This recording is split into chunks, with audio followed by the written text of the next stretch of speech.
Psikologi itu nyatanya tidak sesederhana apa yang dibilang di media sosial sih.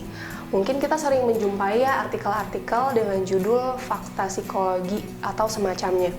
Beberapa dari itu mungkin betul, tapi perlu diingat bahwa yang kita bicarakan dalam psikologi itu adalah manusia. Jadi pasti ada banyak kompleksitas di belakang pernyataan-pernyataan tersebut.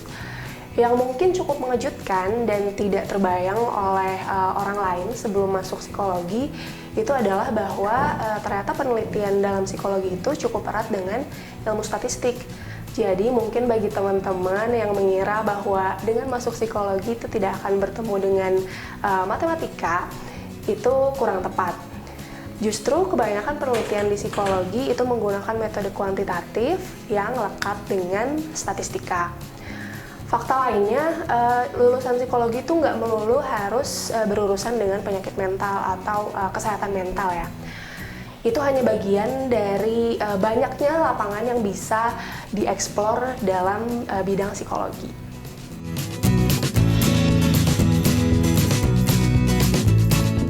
Pada dasarnya di psikologi itu mempelajari proses mental manusia. Proses mental ini luas dan mencakup segala hal yang berkaitan dengan informasi atau stimulus yang diterima indera kita dan bisa diproses pikiran kita seperti kepribadian, intelijensi, pola asuh, dan lain sebagainya. Ada beberapa ruang lingkup yang umum dalam jurusan psikologi. Contohnya seperti psikologi pendidikan. Itu contohnya seperti di bagian konseling di sekolah teman-teman atau bisa juga di bagian kurikulumnya atau banyak hal lain yang berhubungan dengan pendidikan. Kemudian ada ruang lingkup psikologi klinis. Ini mempelajari kesehatan dan gangguan mental, memberikan konseling dan psikoterapi atau mungkin treatment lainnya yang dibutuhkan. Lalu ada juga psikologi sosial. Psikologi sosial, ada juga psikologi industri dan organisasi. Seperti namanya, itu digunakan di dalam lingkup industri dan organisasi. Terus tentang bagaimana mengenal potensi seseorang dalam organisasi, melakukan pengembangan terhadap kinerja, merekrut orang yang tepat, itu dipelajari di psikologi industri organisasi. Ada juga yang namanya psikologi perkembangan. Itu seperti perkembangan anak, tumbuh kembang manusia dari awal lahir sampai meninggal. Itu dipelajari di dalam psikologi juga. Namun di luar itu ada banyak sekali ruang lingkup yang dapat dicakup.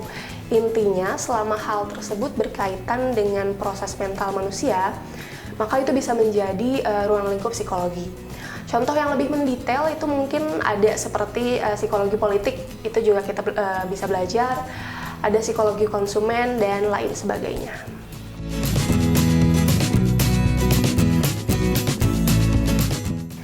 Tentu penting untuk mengenali proses mental yang terjadi pada manusia.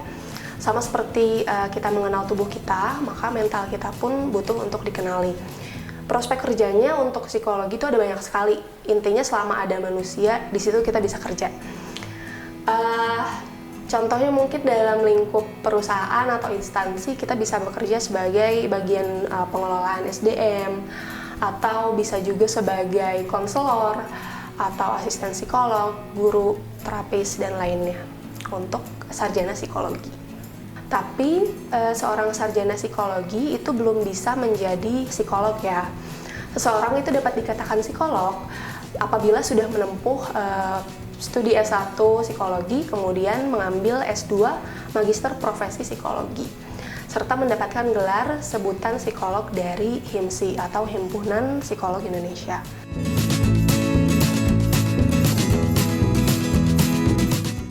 Belajar psikologi ini mudah sekali untuk diterapkan, mudah untuk menganalisis apa yang kita dapatkan di kelas dalam kehidupan sehari-hari.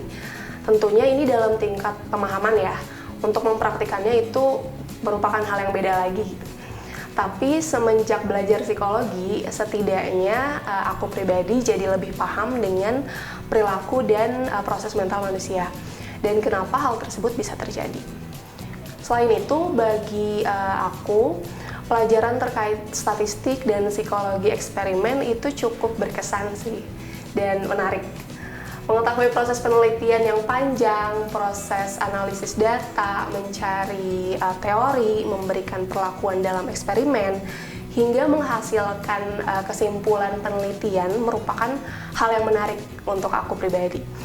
Selain itu, secara sadar maupun tidak sadar, latihan konseling yang aku terima selama di perkuliahan itu juga sangat mudah diterapkan atau sangat bisa diaplikasikan dalam kehidupan sehari-hari.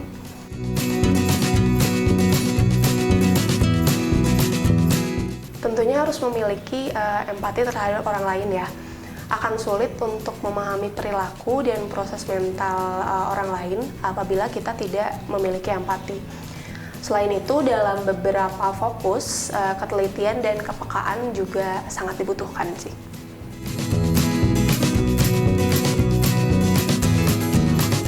Psikologi itu ilmu yang bermanfaat dan tergolong ilmu yang masih muda. Jadi ada banyak sekali perkembangan yang dapat terjadi ke depannya.